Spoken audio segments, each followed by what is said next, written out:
মানুষের রায়ই আমার শক্তি। সরকার গঠনের পর নয়া জামানা ডিজিটালের প্রতিনিধি শামীর হোসেনের সাথে খোলামেলা আলোচনায় দিনহাটার বিধায়ক অজয় রায়। নতুন সরকার গঠনের পর রাজনৈতিক সমীকরণ, উন্নয়নের অঙ্গীকার এবং দিনহাটা 7 নম্বর বিধানসভা কেন্দ্রের আগামী দিনের রূপরেখা নিয়ে প্রথমবার খোলামেলা আলোচনায় দিনহাটা 7 নম্বর বিধানসভা কেন্দ্রের বিধায়ক অজয় রায়।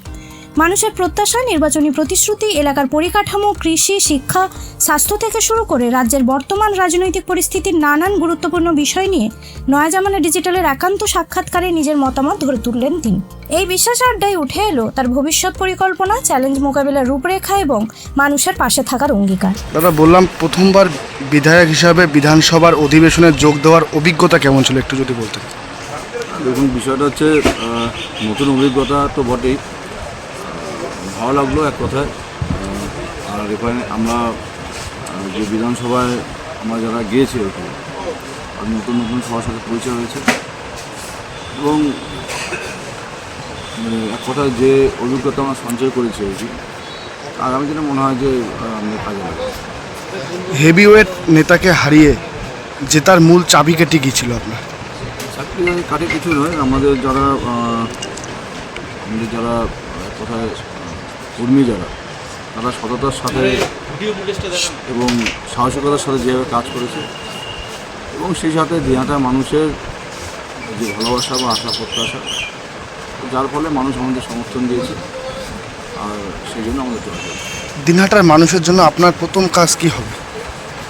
দেখুন, কাজ প্রথম আর লাস্ট বলতে কিছু হয় না, অনেক কাজ করা আছে এখানে। যেমন বৃষ্টি হলে যেমন জল জমে যায়, তো যেমন আমাদের জল নিকাশে নালার ব্যবস্থা যেমন করতে হবে, পানীয় জলের সমস্যা রয়েছে, রাস্তাঘাটের সমস্যা রয়েছে এবং আমরা দেখেছি বিভিন্ন ক্ষেত্রে গ্রামে গঞ্জে দুর্নীতি হয়েছে, আবাস যোজনা ঘরের ক্ষেত্রে দুর্নীতি হয়েছে, বিভিন্ন ক্ষেত্রে দুর্নীতি হয়েছে। আমরা চাই সঠিক পরিষেবা যাতে মানুষ পায় এবং যে যে কাজগুলো আছে করতে হবে সেগুলো আমরা করতে হবে। বিধায়ক হওয়ার পর আপনার ব্যক্তিগত জীবনে বা দৈনন্দিন অভ্যাসের কী কী পরিবর্তন দেখা গেছে? আমরা যেমন একটা সময় নিজের মতো করে চলতাম, এখন জনগণের যে আশা প্রত্যাশা, তো তাদের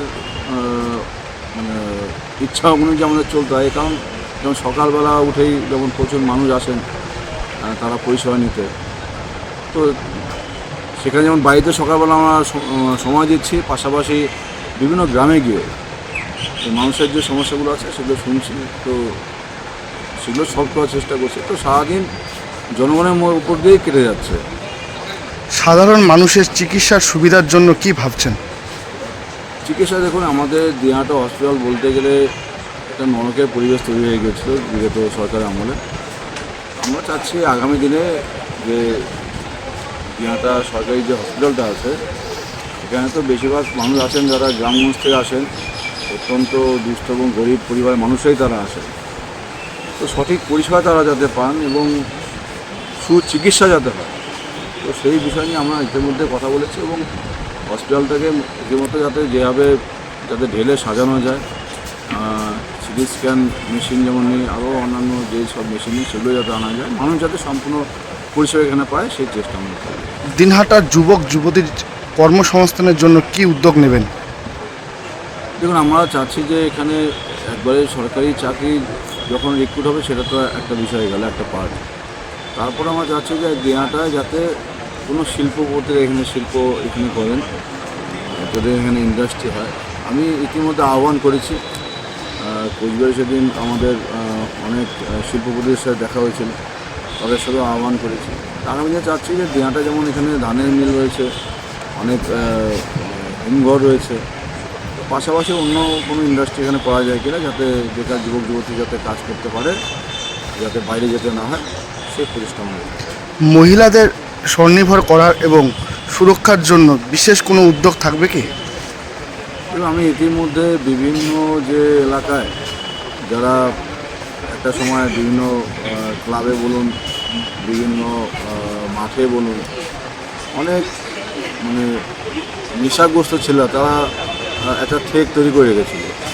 সেই ঠেকগুলো কিন্তু ইতিমধ্যে আমরা সম্পূর্ণ খালি করে দিয়েছি, যাতে আমাদের দিনহাটার মা বোনেরা রাত বেরাতে যখন ইচ্ছা তারা বেরোতে পারে।